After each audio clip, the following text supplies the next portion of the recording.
This is a funny thing to admit to, but what if you loaded up bicep curls like heavy, like making it a full body movement? What happens then? Well, the first thing is you snap your biceps, right? Like we all seen all these guys that are snapping their biceps doing it. So obviously that's a very big concern. But what if you did your bicep curls in such a way where you are far away from Snap City, but also like far away from that strict bodybuilder time under tension nonsense that a lot of people go on about.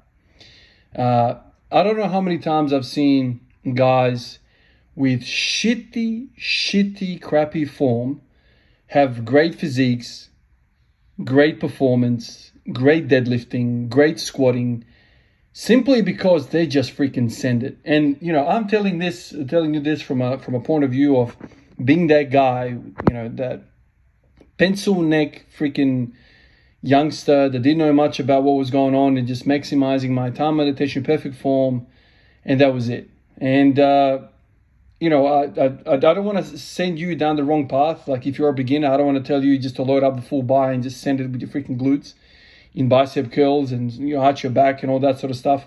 I'm not saying that. I definitely learned the proper technique and whatnot, but there's something to be said about forcing reps, forcing weight, using momentum, using body English, using all of that stuff to get the weight moving. So much of my training is so precise, so controlled, so measured, so far away from a true max that it's almost like I'm leaving so much on the table because I'm so afraid of injuries. The seed to all of my training, was an injury essentially. I remember when I was in the gym messing around. I didn't have basketball at the time. I was 20 or something like that, and I thought, I want to go to the gym, stay in shape. So I was just lost, mindlessly doing these exercises, not really caring. And then, I injured my back. I've told this story many times. Heard a pop, dropped to the floor. Oh my God, it hurts, blah, blah, blah, blah. And that scared me so much that from that moment on, I started investing a lot of energy, a lot of my time into learning about how to strengthen the lower back, how to actually go about becoming a strong human being and not just a guy with a bunch of muscles that don't really talk to each other. Like, I want to be really good at performing, really strong at squatting, deadlifting, jumping, all that stuff that we all come to respect. Athleticism, right? The other day I saw a guy, Seeker Strength was talking about it. It popped up.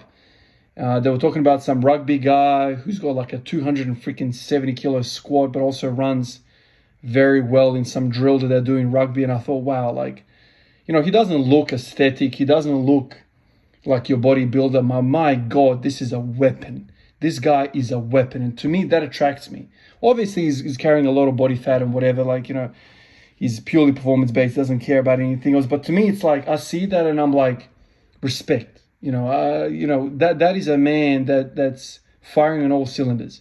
He is a aerobically fit man, and he can squat 270 and move. Like, to me, that is like, well done, dude. Like, that is an athlete. That is an athlete. It's not somebody that's just isolating all of these muscles, all of these body parts, and nothing comes together for anything. It's just a painting. That doesn't turn me on. If that guy, that rugby guy that I just mentioned, was like good looking as well, wow, that's like the perfect package. But even in that story, I'm kind of leaning towards function.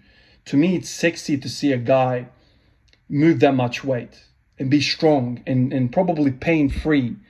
A lot of these guys that are just aesthetic, like I'm wondering whether they have, postural troubles, back pains and all this sort of stuff. I don't know.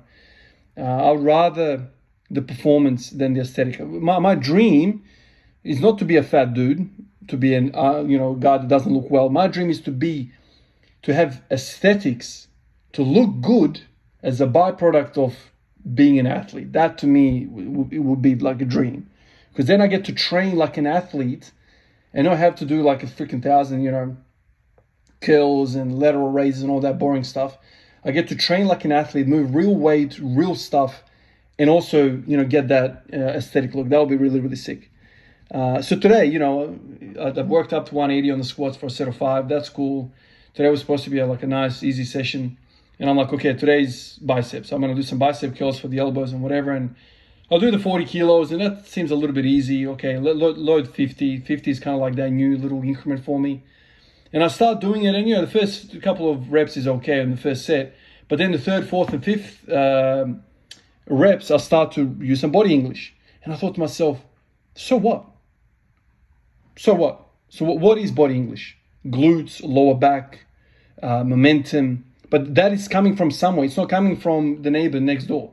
That's my body making that momentum. So there is a muscle in my body that's contributing to it. And our bodybuilders would say about, what are you training there? Like, are you training biceps? It doesn't matter. I'm training a movement. I want to get that damn bar from my hips and curl it up to my freaking throat. That's what I want to do. Okay, biceps are going to be a very, very large contributor to this movement. But so what if my lower back comes in? I get to use more weight.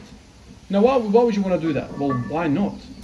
Say I had a piece of farming equipment that's at my hip level. I really want to get that overhead. Well, what am I supposed to do? Do I snatch it up? Well, no, I would not snatch it up. That snatching is not a real movement. Like, I'd rather see somebody, I don't know, I could be wrong. Maybe there are farmers out there snatching freaking farming equipment. But I would probably say that they're probably using a more fundamental movement, which is pick the thing up to your hips and then try and like flick it up somehow, like glute thrust / bicep curl / Atlas stone lift, something like that, right? Why not train that? And this is something that I keep wondering about with strong guys, strong men competitors. What are they doing? Moving some awkward shit around non-stop. And guess what they're really good at? They're really good at squatting and deadlifting. It feels like as a side product of all the other crap that they're doing. Like they're doing all sorts of weird stuff. They're not so focused. They're just moving stuff around. And I don't know whether internally I want to move stuff around. Like, sure, do your bicep curls, whatever. But maybe work up to like some ugly piece of shit bicep curl where you're heaving that thing up. Obviously, don't get injured. No, I'm not asking you to get injured. But I'm just saying, like, within reason, don't just be like that, pencil neck, freaking perfect rigidity through the whole thing. The only thing that's moving in the elbows. Don't be that guy either, man. Do you know what I mean? Like, be somebody that's getting things moved. And, I see guys all the time. Like, I used to be that guy who was saying, oh, that's shitty form. Just because there's some momentum. Just because there's a bit of breakdown. Maybe he's pushing. How many guys can squat a true 1 rep max and look perfectly clean? If they do, like I'm thinking to myself, maybe it's not quite there, a max. Just saying, have you ever done a bicep curl and heaved that shit up? Today I did it and I felt my glutes turn on like I was doing a hip thrust. Is that a bad thing? I don't know. I think it's a good thing. Appreciate you guys. I'll catch you in the next one. Peace out.